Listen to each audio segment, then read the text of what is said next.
Alors, les banques, dans leur pouvoir infinitésimal, contrôlent maintenant notre gouvernement, ce qui fait qu'il y a un régime de terreur qui est tenté de mettre ici pour empêcher les étudiants de protester contre une hausse des frais de scolarité. Mais ce qu'elle fait, cette hausse de frais de scolarité-là, en bout de ligne, c'est que les riches peuvent payer immédiatement la hausse, c'est-à-dire 5 000 $ par session, tandis que les pauvres doivent contracter des prêts à 9 % d'intérêt environ. Et là, ils nous disent qu'ils nous font un cadeau en nous permettant d'étaler notre paiement sur un régime de remboursement proportionnel aux revenus. Et donc, on va prendre, au lieu de 8 ans comme on faisait avant dans l'ancien régime, 40, 50, 60, 70 ans pour payer nos frais de scolarité, jusqu'à la mort s'il le faut. Imaginez les frais d'intérêt qu'on va payer sur une facture de 5 000 $ par année. Un bac en ce moment, juste pour se nourrir, se loger, payer notre logement.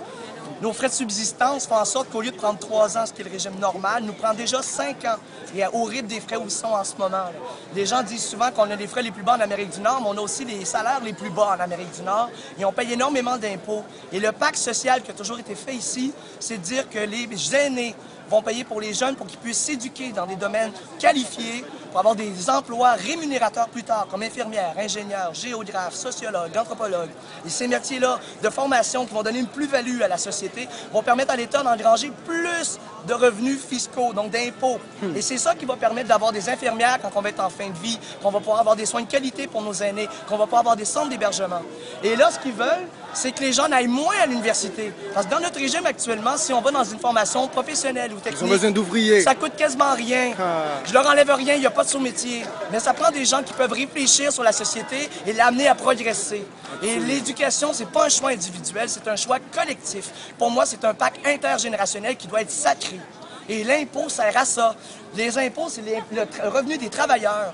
C'est donc de l'argent que l'État a déjà dans ses coffres. S'il investit 200 millions, c'est l'argent qu'il a déjà. Il n'emprunte pas, ne paye pas d'intérêt là-dessus. Là, ils veulent le mettre sur le dos des étudiants qui, eux, vont payer 9, 10, 12 %. On ne sait pas qu'est-ce qui nous attend comme régime économique. C'est un scandale. Et de voir que l'anti-émeute est mis contre nous, qu'ils mettent les médias de masse contre nous en leur inventant des sondages bidons. Moi, je lis toujours les petites notices dans le bas des pages. C'est des sondages qui sont faits sur Internet, pactés par des militants du parti au pouvoir. Et là, ils nous mettent ça en front page du journal La Presse en disant que 60 % de la population est derrière eux. C'est un scandale. Ça me révolte. Et de voir qu'on envoie du gaz lacrymogène sur les enfants qui sont censés être sacrés, c'est la relève. En Occident, quand on blesse des enfants, c'est un sacrilège. Et là, la population nous regarde comme si c'était nous les terroristes.